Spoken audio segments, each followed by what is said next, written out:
Oke, kita lanjut. Jadi di tahap kedua ini kita mau buat namanya tes dulu untuk mencoba apakah si Flutter ini sudah benar-benar terinstall atau belum ya teman-teman ya. Jadi pertama-tama kita ketik dulu sebenarnya Flutter Doctor namanya, Flutter Doctor. Oke. Nah, kalau teman-teman belum install Android SDK, kemudian ini nggak masalah. Yang penting teman-teman connect, dicolok HP-nya ke Visual Studio. Jadi nanti ketika di run ini akan menjalankan di HP teman-teman nih. Oke, gitu ya teman-teman ya. Jadi karena saya di sini menggunakan Android emulator, jadi bisa kita mulai aja untuk ngetes ya. Jadi pertama-tama kita membuat Ctrl Shift P, kemudian New Project. Ini application aja karena kita mau ngetes nih teman-teman. Oke. Jadi di sini saya mau masukin di foldernya folder D. Di sini ya oke namanya Flutter Application 1. Nah, oke ini teman-teman bisa trust order aja karena kita melakukan perizinan terkait dengan aplikasi ini berjalan di Drive D kalau saya ya. Nah, untuk Flutter itu sebenarnya codingannya hanya ada template-nya di satu file, namanya main.dart. Ada beberapa orang yang membuat satu aplikasi di satu baris kode di satu file. Sedangkan ada orang yang menggunakan object oriented programming di mana akan dibagi beberapa subclass dan dibagi menggunakan beberapa bagian codingan. Nah, di sini saya mau mencoba aja menggunakan satu file dulu namanya main.dart. Oke, karena ini merupakan template, maka kita bisa langsung jalankan aja nih teman-teman. Di sini saya udah ibaratnya sudah punya ya. Jadi saya tinggal melakukan run aplikasi aja. Nah, untuk run aplikasi ini APK-nya lumayan besar. Karena ini kan untuk development testing ya. Jadi di Flutter ataupun di framework Google Dart ini untuk development APK-nya ini lumayan besar bisa dibilang ya. Tapi ketika sudah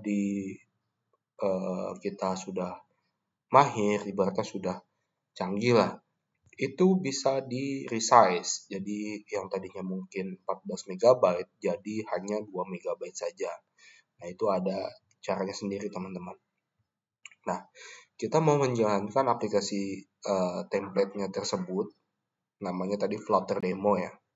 Nah, kita tadi namanya di Flutter Application 1. Nah, si Flutter ini akan melakukan kompilasi, tadi kan menggunakan SDK ya.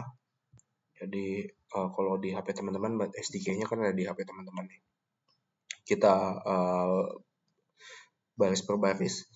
Jadi di Flutter itu dia memiliki framework yang cantik bisa dibilang ya, karena dia ada di dalam subclass gini. Yang pertama widget build, kemudian di dalamnya tuh memiliki namanya material app.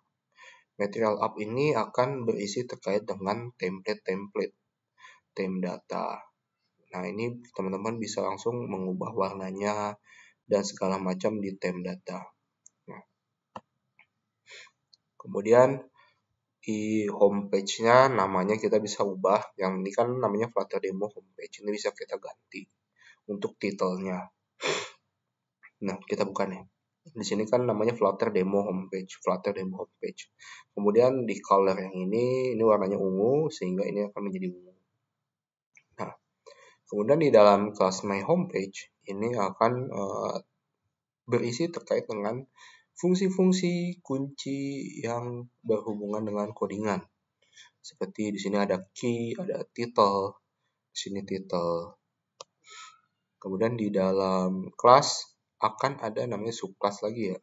Jadi di sini Kalau di framework Flutter itu ada namanya stateful widget, kemudian ada state biasa, ada stateless, dan lain segala macam. Nah, videonya tersebut sudah diberikan di uh, LMS. Teman-teman bisa pelajari apa itu stateful, apa itu stateless, sehingga saya nggak menjelaskan lebih dalam lagi. Tapi intinya si stateful uh, ini merupakan suatu objek yang ada di state yang berisi terkait dengan field-field yang memiliki efek terkait dengan tampilannya. Jadi baik itu konfigurasi, kemudian berisi nilai-nilai, fungsi, dan segala macam uh, parent, child, itu kelas-kelas yang ada di Java biasa.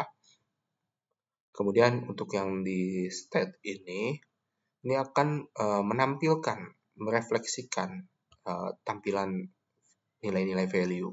Nah, kemudian di balik build context ini suatu metode yang ada di framework Flutter yang sudah dioptimasi.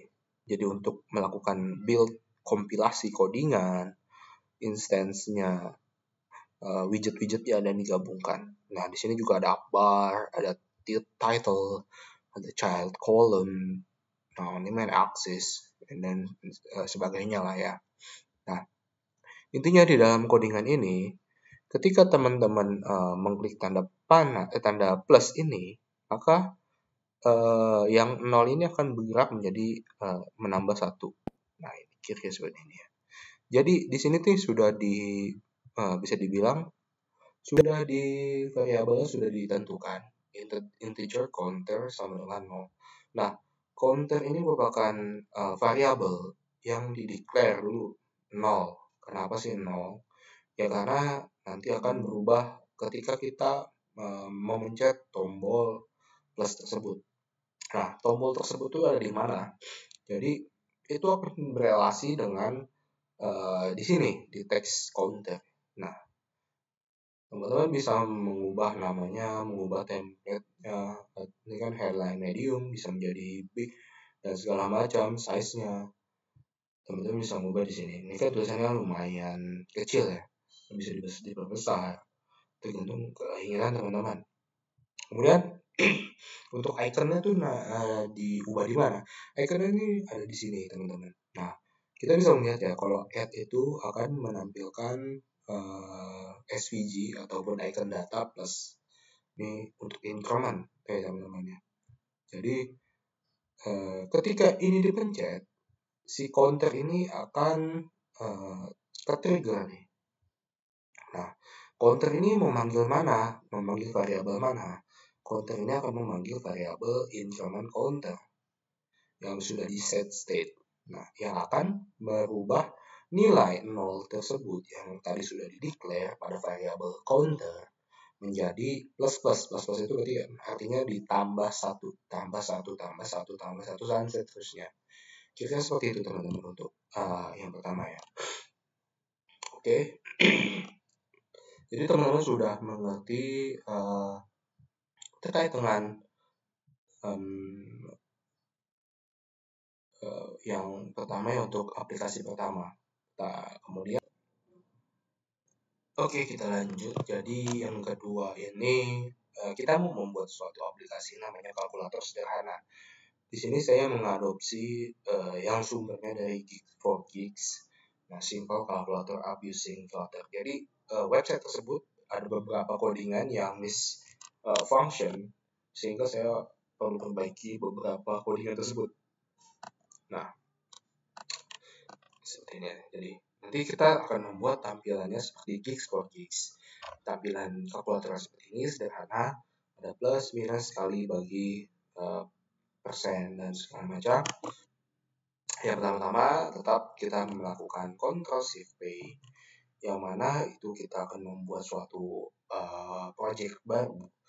Kita namakan namanya kalkulator sederhana. Kemudian kita tempatkan di mana kita ingin membuat folder tersebut, direktorinya. Nah, untuk di main.dart sebenarnya ini lumayan panjang. Jadi saya bagi-bagi. Teman-teman bisa langsung melakukan codingan terlebih dahulu. Ini kita hapus semua codingan yang awal, sehingga kita membuat codingan baru. Kita mulai dari import package flutter material.dart.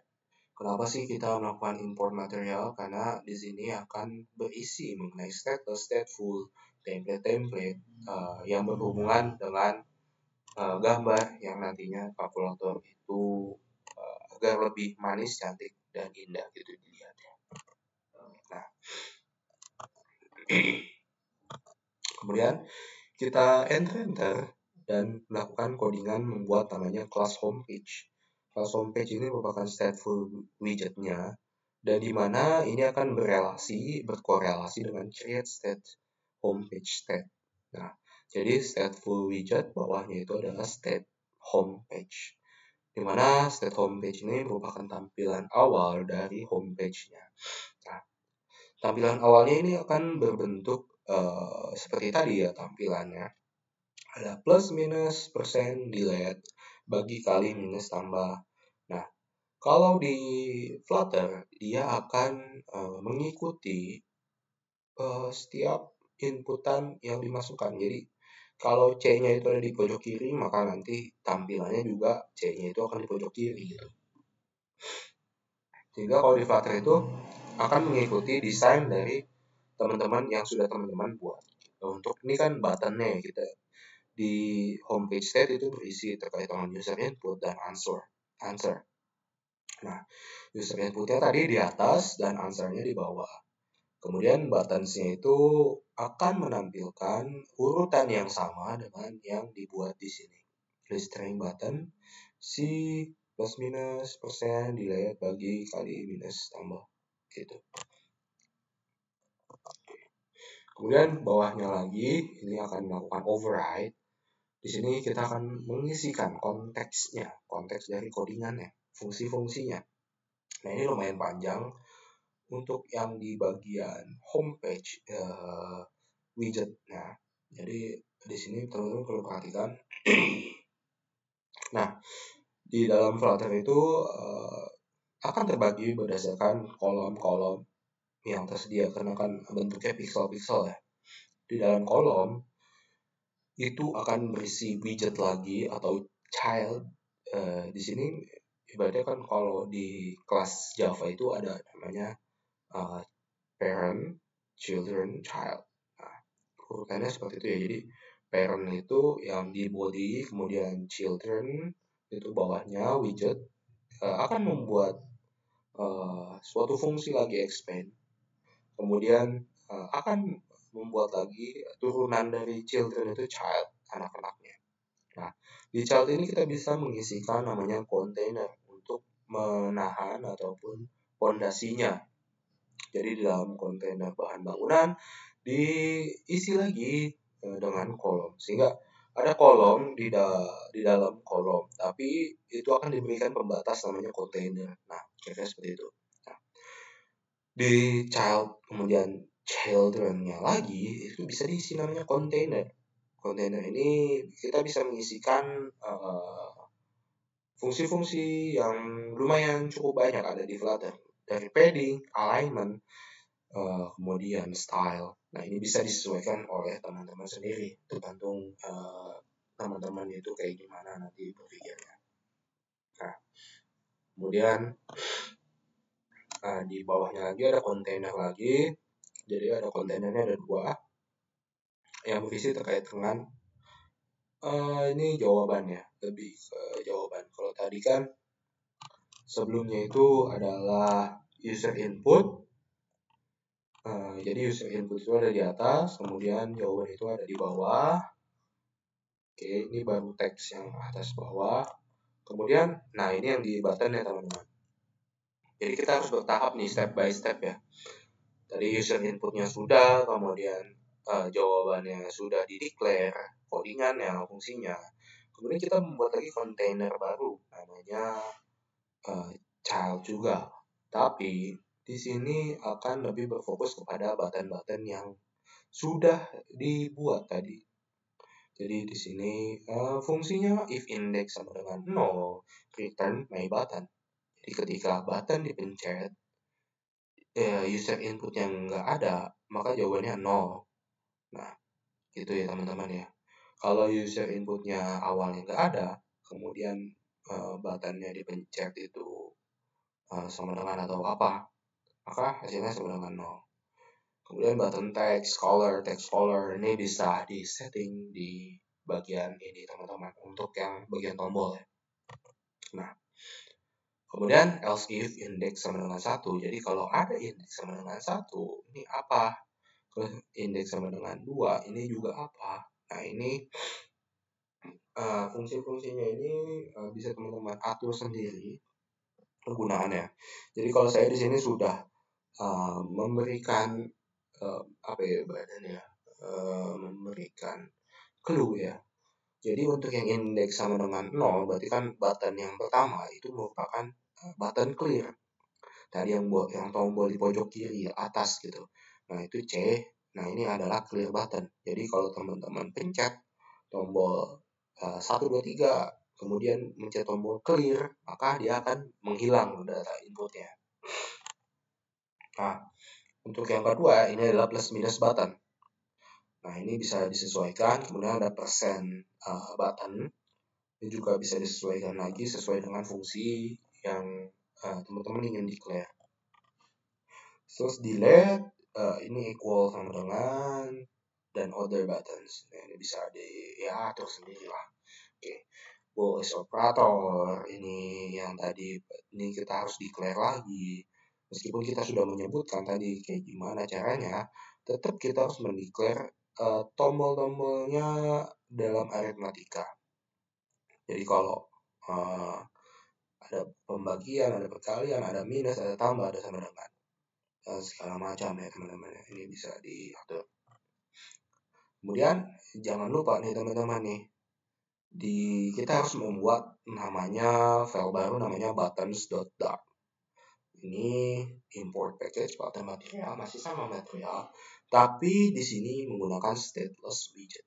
Stateless ini lebih tidak menampilkan UI secara spesifik, tapi lebih ke function-functionnya, variabel-variabelnya saja. Nah, seperti ini ya, declaring variable, providing default value, constructor, ini override, border radius, dan segala macam. Oke. Nah, setelah kita mengupdate tersebut, jangan lupa nih teman-teman nih memanggil di pubspec YAML-nya. Jadi di pubspec YAML-nya ini perlu di update. Tadi ada Cupertino's icon, di bawahnya kita tambahin net expression. Nah, net expression ini merupakan fungsi yang ada di matematika. Nah, jadi nggak cuma itu sebenarnya, nanti saya berikan codingan yang paling baru.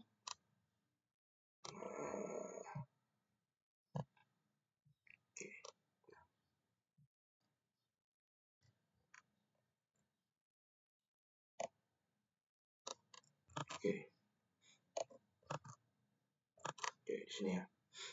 Nah, kalau di teman-teman lihat nih di codingan saya, di sini jangan lupa ya, ketika di sini sampai ke servicing or out of that, would you like to get them now? Maka dilakukan run pubget. Maka secara otomatis si Flutter akan mengupdate framework-framework yang ada di tampilan kita. Tadi kan saya sudah membuat ya ibaratnya button di sini. Nah, di sini saya lupa nih ngasih catatan. Kalau di main.dart buttonnya ingin dipanggil, maka kita perlu memanggil juga import nih buttons.dart. Kemudian package mat-nya juga. Kira-kira seperti itu ya teman-teman. Nah, ini codingan fullnya. Teman-teman bisa pelajari. Kenapa sih di sini ada scaffold, ada column, ada widget. Nah, ini teman-teman sebenarnya bisa nonton video yang sudah saya bagikan di LMS biar lebih paham, lebih detail. Tapi sebenarnya nggak perlu dihafalin juga sih. Yang penting teman-teman memahami saja fungsinya untuk apa. Oke. Kalau sudah, kita tinggal jalankan saja.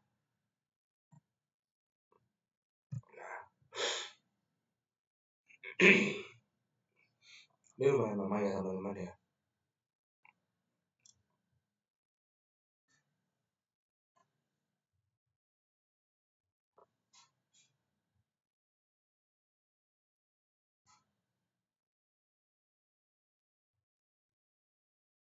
Kita tunggu beberapa saat.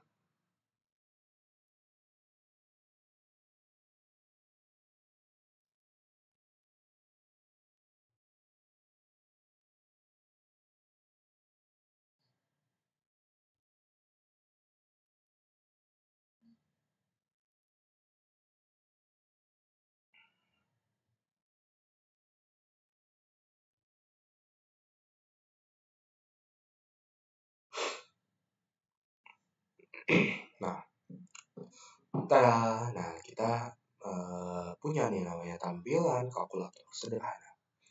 Di sini yang seperti saya bilang tadi, nah ini akan mengikuti urutan sesuai dengan yang sudah dibuat list stringnya dari C, plus minus, persentil, dan segala macam.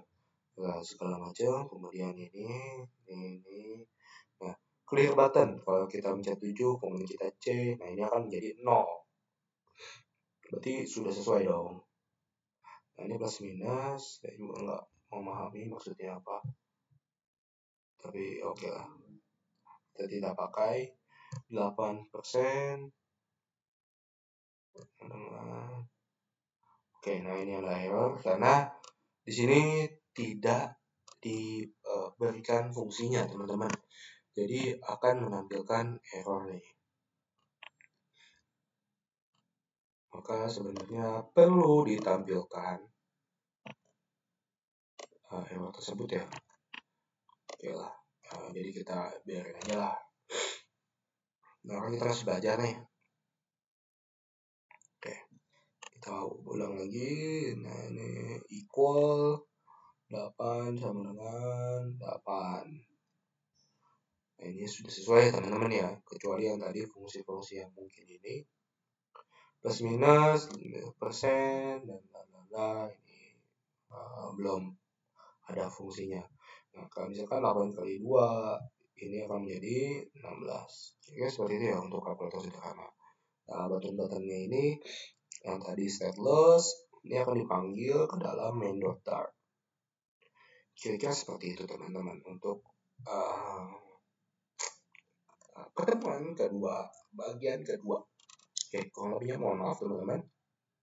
Semoga teman-teman bisa mempelajari lebih dalam lagi, karena di perkuliahan semester antara ini saya tidak bisa memberikan teman-teman banyak materi karena semester ini cukup pendek dan tidak memiliki waktu lebih, sehingga saya berharap teman-teman bisa belajar secara mandiri dengan materi-materi yang telah saya sampaikan di LMS dan PPT dan video ini. Terima kasih, sampai jumpa di pertemuan selanjutnya. See you.